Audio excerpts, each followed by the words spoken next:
me hizo falta. Me hizo falta porque yo a una temprana edad, yo me voy de Ciudad Juárez a perseguir mis sueños. ¿A qué edad? Yo me fui a los 19 años. A los 19 años. Pero antes estuviste tentado. Sí. Yo estaba tentado en negocios de los cuales la verdad me llamaba mucho la atención, era curiosidad. Empecé a vivir un poquito la vida muy acelerada en mi adolescencia. Pero como te digo, nunca quité el dedo del renglón sabiendo que yo quería cantar, que yo quería ser un artista. Y mientras que yo hacía todo eso, Gus, yo no dejaba de ir a mis clases de canto. Y no dejaba de hacer, comerciales, modelar. Estuve en producciones de Hollywood, de extra. Conocí a Bruce Willis, a Christopher Walken, a Melanie Griffith. Estaba absorbando todo, las producciones, las grúas, todo eso. Eso para mí me llegó a encantar tanto. Que cuando llega, obviamente, pues, la televisora para audicionar e irme a incursionar en 3 años de estudios y todo, pues yo fui el único que escogieron de Juárez. De no sé cuánta gente, yo fui el único. Y ahí es donde empiezo yo mi sueño, ¿no? ¿Hasta qué año estudiaste? Terminé la preparatoria y también emprendí también en un momento lapso un trimestre de leyes. Pero era mucha lectura. No, tiré la toalla y verdaderamente a mí me encantaba mucho el emprender como abogado. Mi sueño era siempre también estar en una corte y poner en jaque mate siempre a la gente y interrogarlos y averiguar, investigar. Todo eso me gustaba, lo veía mucho en la tele. Claro. Y me empecé. Pero es que una cosa es verlo en la tele y otra cosa es ya entrar al asunto del derecho penal. Debe ser complicadísimo, ¿no? Porque, claro, lo que es mucha lectura. Yo tenía que estar leyendo mucho. Y llegó esta televisora y era mi oportunidad de saber qué destino. ¿Qué televisora? Pues Televisa. ¿Televisa? Sí, llegó Televisa. ¿Y llegó Televisa a hacer un casting a Juárez? Llegó Televisa. Regresamos con el casting de Televisa en Ciudad Juárez. Paulo Quevedo es el minuto que cambió mi destino. Seguramente ese fue un minuto que cambió su destino. Sin censura, venimos. Oye, pero Paulo Quevedo, había canales locales en Ciudad Juárez, como el 66 o el 44, los señores Cavada y demás. Ahí nunca... Cavada. Por supuesto, claro, Gus, claro. Ellos fueron siempre partícipes en eventos de modelaje. Fui modelo del año del 94, hacía comerciales. El canal siempre 44 estaba ahí presente en muchos de los eventos, ¿no? Te digo, yo ya estaba encaminado a eso, Gus, porque me acuerdo perfectamente que yo estaba viendo la tele y estábamos viendo siempre en domingo. Y mi mamá estaba lavando los platos y yo le decía, madre, jefita, mira, ahí quiero estar. Y me decía, no, sí, papito, ahí vas a estar y todo. Y mi madre, pues obviamente, sí fue una pieza fundamental, apoyándome siempre en lo que yo ya tenía desde muy pequeño, ¿me entiendes? Mi sueño de estar ahí. Y pues hice mis cosas en Juárez, pero yo quería más. Pero la verdad, seamos claros, es tu terruño, pero te quedaba chico Juárez. Totalmente, es cuando...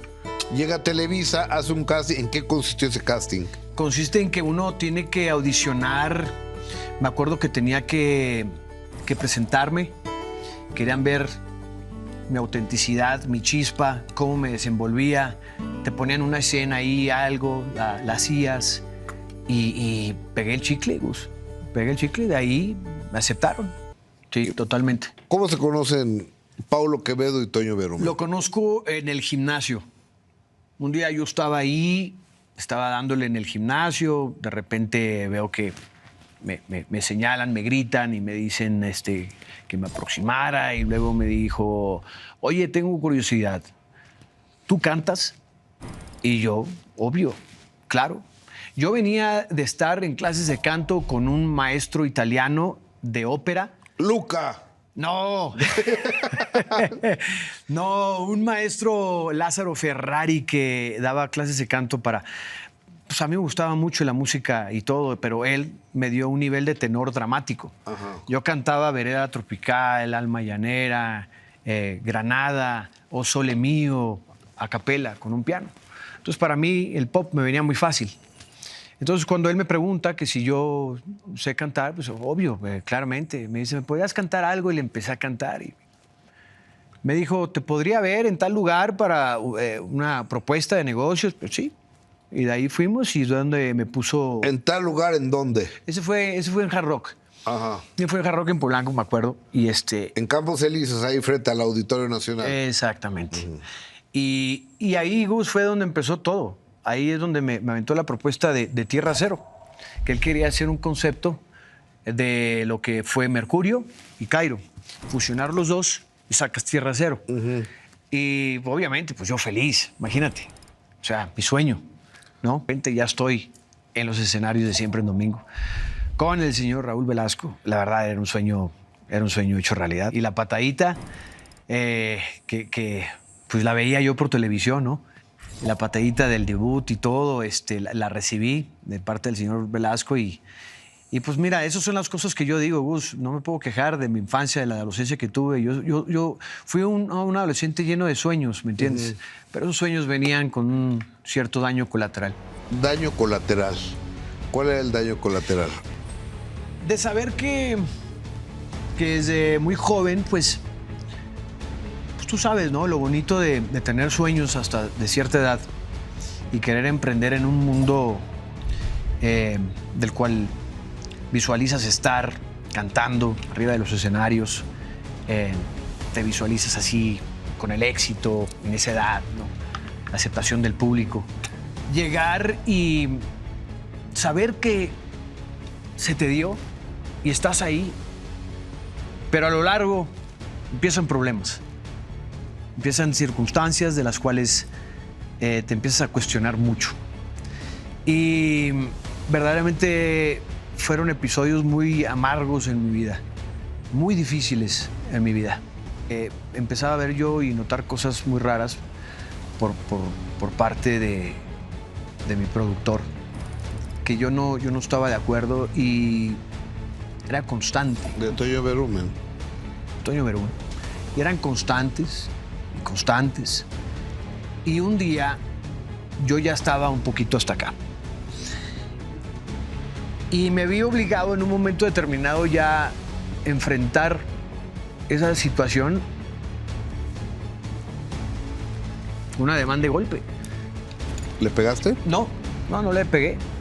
No le pegué, pero me vi obligado a hacerlo porque me vi acorralado en situaciones muy complicadas, difíciles de digerir en ese momento de mi vida. Y por suerte de haber crecido yo en cierta ciudad, de no haberme dejado del bully del salón, de nunca dejarme, de tener la adolescencia que tuve, que fue ruda, gente como esa no me va a traspasar. No perdí mi dignidad y es algo que hasta la fecha estoy tan orgulloso de eso. ¿Pero en qué momento fue eso? O sea, ¿cuál era este acoso sexual, podemos decirlo? Intentos, muchos intentos. Yo no sabía cómo digerir eso. Yo no sabía... ¿Qué edad tendrías? Yo tenía 20 años, 19, 20 años. Sí, claro. ¿Estabas en Tierra Cero? Estaba en Tierra Cero. Yo no sabía cómo enfrentar esa situación, Gus, era complicada, no entendía. Y el momento que yo ya llego a ese punto de tener el ademán de querer golpear y decir, güey, ya, o sea, ¿qué te pasa? En ese momento yo salgo de Tierra Cero. ¿Te corrió? Sí, a mí me corre de Tierra Cero. Y es algo que... O sea, te corrió por no acceder a estar con él. Correcto.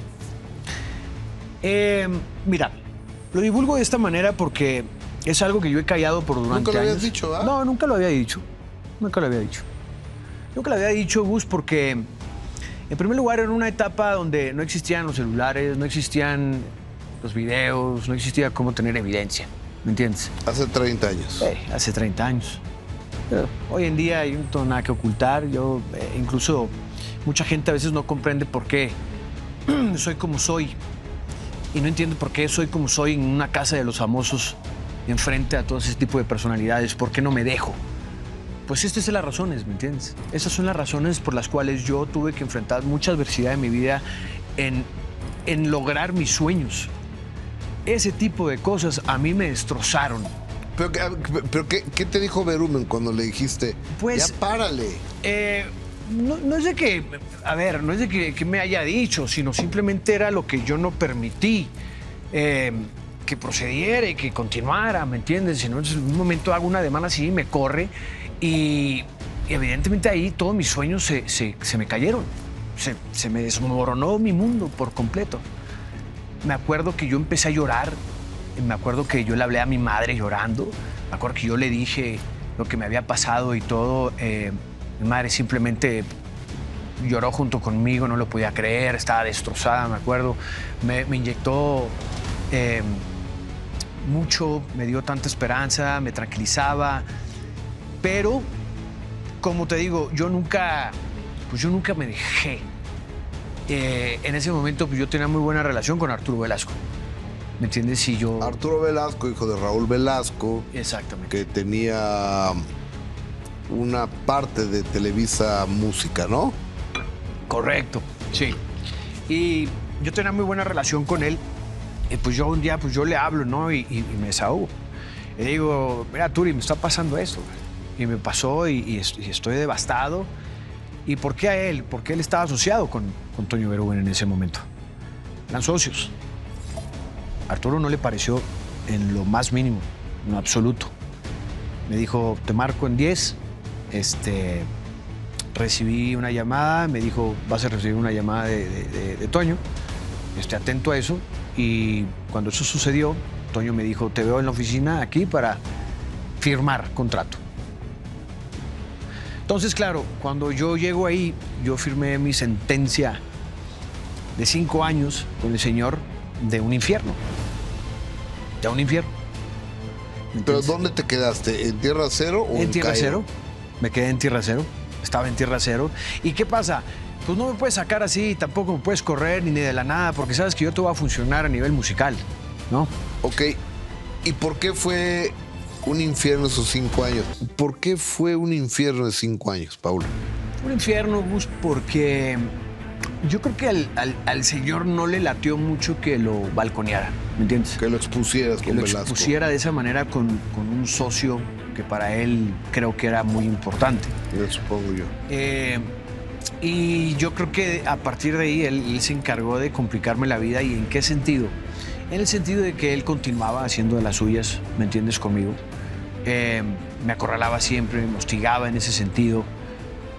Al grado en que yo logré tener ya también un automecanismo de defensa de saberlo manejar. Y eso era tranquilizarlo siempre, que no se alterara, porque él en ese momento él tomaba mucho.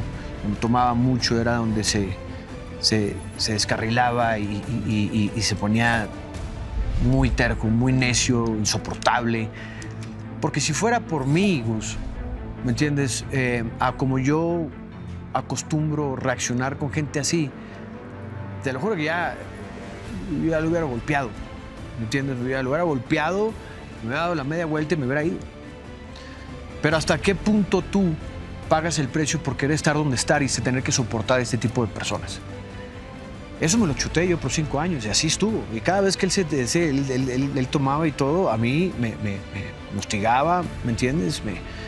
Se me insinuaba todavía y yo tenía que estar manejando eso con pincitas. Putz.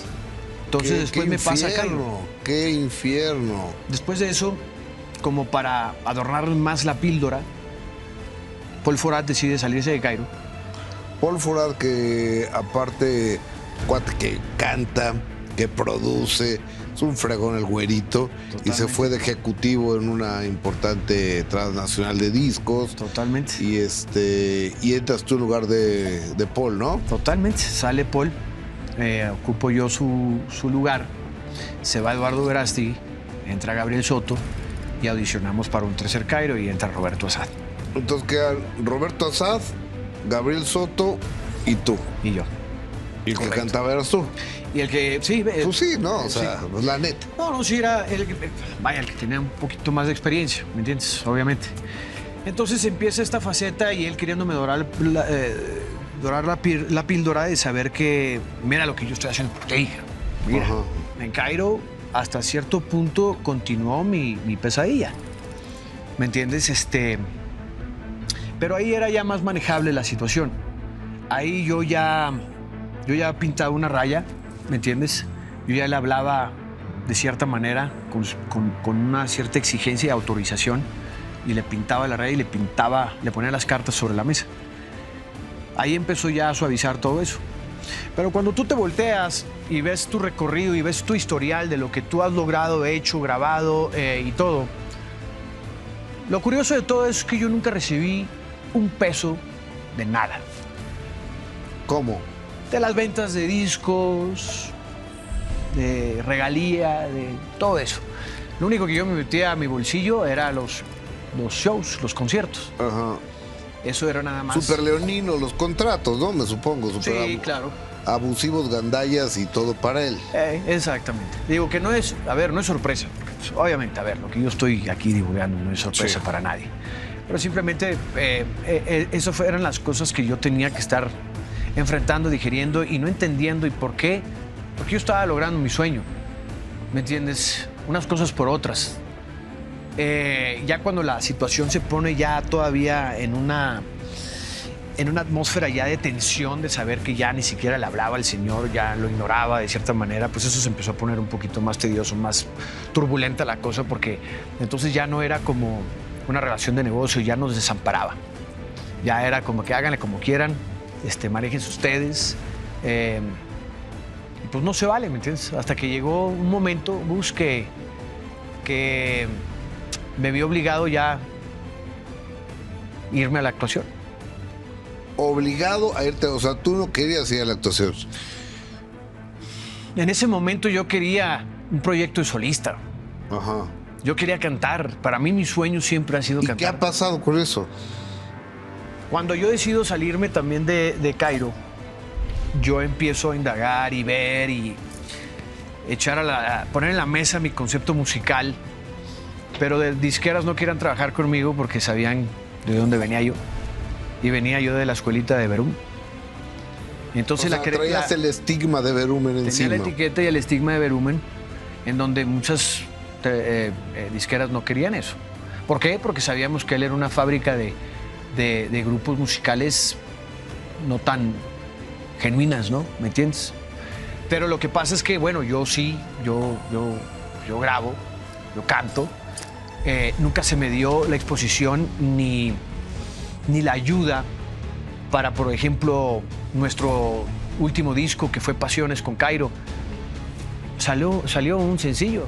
Desde ahí se fue toda la basura. Todo lo que habíamos grabado, todo lo que yo quería que la gente escuchara, que me escucharan a mí, que vieran mi potencial. Oye, ¿y lo platicaste con Asad y con Soto, con Gabriel y con Roberto esto? Claro, por supuesto. ¿Y ellos qué? Digo, porque creo que nunca lo han dicho ninguno, ¿no? No, razones tendrán, Gus, ¿me entiendes? Digo, a ver, si hay algo que le tenemos que agradecer a Verumen, pues sí, él era muy estricto con nosotros. Nos inculcó muchas cosas que una figura paterna siempre haría por sus hijos, ¿no? Que era los modales, aprender de buen paladar, saber expresarse bien, desenvolverse bien, este tipo de cosas. Pero hasta ahí. Entonces yo creo que para muchos igual fue suficiente de quedarse con eso y no reprochar quizás lo que ellos no tenían intenciones de querer lograr, como ser solistas, ellos o no sé. Razones tendrán ellos mismos, muy respetable, nos platicamos siempre, pero no nos quisimos meter ahí en una playa de 3 varos y causar un revuelo con esto. Oye, ¿lo has vuelto a ver a Toño Verumen? No, ya no lo he vuelto a ver para nada. O sea, de vez en cuando, hace años, un día me escribió por Facebook y le respondí, hasta ahí. Pero ha sido una persona que para mí, Gus, estuvo en su momento, me dio oportunidad, que por eso estoy muy agradecido por las oportunidades que él me dio, pero lamentablemente mi sueño se vio atrofiado. Opacado, ¿me entiendes? Y eso es la frustración que yo tuve por muchos años, de saber, no se vale tener tantos sueños en la vida, querer emprender en un mundo tan complicado y difícil y tener a veces que pagar un precio por ello. Y quizás hoy por hoy en mi México, pues yo no me he ganado el respeto ni tengo un reconocimiento de lo que yo he hecho, porque por eso te digo, a mí me tocó ser profeta, que nadie es profeta en su propia tierra. Y me tocó irme de aquí. Te tuviste que ir a Telemundo. Me tuve que ir a Telemundo. Y en ese momento donde yo me voy de aquí, me voy a... Te autodesterraste. La pandemia nos llegó. Y la pandemia a mí no me sentó bien, no me fue muy bien. ¿Murió tu mamá? Mi madre muere por el COVID. Lo siento mucho. Gracias, Gus. Sí, fue un episodio muy amargo en mi vida porque en el momento que ella está internada, yo me doy cuenta que estoy embarazado. Y en esa Navidad me había dicho, papito, te estoy esperando porque ya sé que tengo muchos sobrinos y todo, pero estoy esperando el tuyo. Pero yo no sabía que ella estaba embarazada de ese momento que se lo dije en Navidad, sino hasta en un momento que fue ya a finales de febrero, donde ella ya estaba internada en el hospital, que yo me acuerdo que me volví loco y le pedí yo al director ahí del hospital que por favor me vistiera de astronauta y que me permitiera entrar al cuarto y decirle y susurrarle, ¿no? Que su nieto ya... pues que su nieto ya está en camino. Me acuerdo de ese momento que fue tan difícil para mí, que ella nace el 13 de marzo y el 13 de marzo ella decide irse. El 13 de marzo. ¿El día que nace tu hijo, ese amor? No, el día que nace mi mamá es el día que ella decide partir, irse. Sí, fíjate, entonces, y mi hijo nace el 10 de agosto. Entonces yo no entendía muchas cosas, Gus. Yo tenía 1000 preguntas, 0 respuestas. Yo no entendía por qué alguien como mi madre a veces se tiene que ir para que llegue alguien más, y en este caso mi hijo. Fue muy, muy oscuro esos momentos para mí. Eran momentos de alegría total y momentos de tristeza. Rotundamente, continuamente. Yo no entendía mucho. Y luego la pandemia. Me mudé a Pensilvania, a Filadelfia, en donde ningún familiar podía venir por la pandemia. No podíamos salir, yo no podía salir porque estaba a menos no sé cuántos grados, lleno de nieve, ya sabes cómo es allá. ¿Y te cambiaste por qué? ¿Por Me cambié porque a Rosina le dieron el trabajo que ella siempre quiso. Entonces, ya estando allá, viví los episodios más fuertes de mi vida, en donde no te miento, yo por dejar que Rosina sanara, para que estuviera ya bien, para emprender en su trabajo, yo me quedé con mi hijo por 7, 8 meses, cambiándolo, despertando, tú sabes, ese proceso. Un momento yo me vi saliendo corriendo por la puerta. ¿Por qué? Porque yo no entendía muchas cosas, estaba verdaderamente, yo ya no había trabajado, lo de mi madre, no tenía familiares, me mudé a un lugar que no conocía, no podía salir porque hacía un frío de la fregada. ¡Wow! Pero ese momento, no sabes la conexión que yo pude tener con mi hijo. Me dio una conexión inmensa que hoy por hoy, obviamente me ve por videollamada y la emoción, cómo salta y cómo grita papi y todo, no tiene precio, ¿me entiendes? Y pues ahí es donde termina la pandemia y vuelvo a emprender en un proyecto con Televisa que se llama La Piloto. Y regreso para hacer Las Estrellas Bailan en Hoy. Okay. Y luego me meto ya a lo que fue La Casa de los Famosos la temporada pasada y me vuelvo a meter a esta. Ok. Que tienes 2 tumores en la garganta, ¿correcto? Sí, es que uno es benigno. Uno es benigno y otro es cancerígeno. Sí. Carcinoma. Sí, ¿cuál es el término ese? Carcinoma papilar. Exacto. Carcinoma papilar. Papilar, exacto. Yo estando dentro de la casa, Gus, pues me doy cuenta de esto. En el 3er mes me doy cuenta de esto. Yo estaba a punto de salirme de la competencia. ¿Por el tumor? Por el tumor.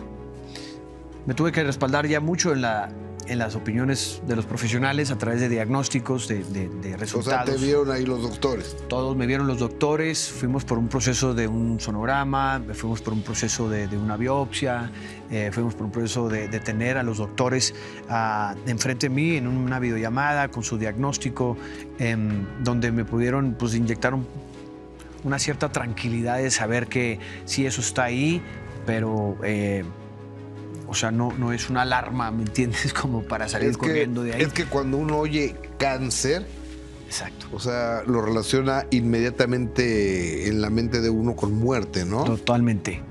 Y yo tenía que poner eso en una balanza desde un principio. Y cómo es y muy interesante lo que dices, porque automáticamente uno dice, yo no puedo estar aquí ya. Chao. Sí, es lo que yo dije hace rato en YouTube, ¿no? Pues ya vete al hospital, o sea, ¿qué estás haciendo aquí? Sí, claro. ¿Qué estás haciendo aquí? Ahora, yo basado en lo que yo vi, basado en el desglose que me dieron los profesionales, los doctores y todo, determinaron que de cierta manera el tumor no estaba en una condición crítica donde podíamos determinar que, o sea, ya, salte ya, tenemos que meterte al quirófano. Faltaban 3 semanas. Decido continuar precisamente porque tenía mucho la esperanza de saber que lo que yo venía sembrando durante los 3 meses pues iba a tener un resultado favorable, ¿me entiendes? Lo dejé al lado y pues decidí darle con todo, mi Gus. Obviamente el quinto lugar me supo muy amargo, la verdad. O sea, pasé por mucho ahí dentro, me ensucié las manos, enfrenté la adversidad muchas veces, estuve al punto así de volverme loco, me tenía que encerrar yo en el baño para resetearme, para reagruparme, para tranquilizarme, para enfrentar las cosas con la diplomacia que tenía que enfrentarlas y pues sí, fue un trago muy amargo, pero... O sea, era un juego contigo mismo, ¿no? O sea... Sí, claro, también. Era con tu mente. Claro. Con tu aguante, con tu tolerancia, ¿no? Todo eso, saber que tienes eso aquí, ¿no? Saber que tienes que enfrentar esta gente, saber que tienes que estar al margen de lo que tú decidiste implementar en el juego, de saber que eres la resistencia, de creerme que soy la resistencia. Y hasta la fecha no tengo la menor duda que fuimos la resistencia. Y lo digo, te lo dije, o sea, no lo digo por Caramelo, lo digo porque otra vez ganó la vulgaridad. Y no es el ejemplo que debemos estar aventando ahí. Entonces, ¿por qué? Si Caramelo ganó. Caramelo ganó, sí, pero fue impulsado por Maripili. Eso ya estaba, de cierta manera, cocinado, y el apoyo que ella dice y lo que ella influye dentro de la producción, y tiene un peso.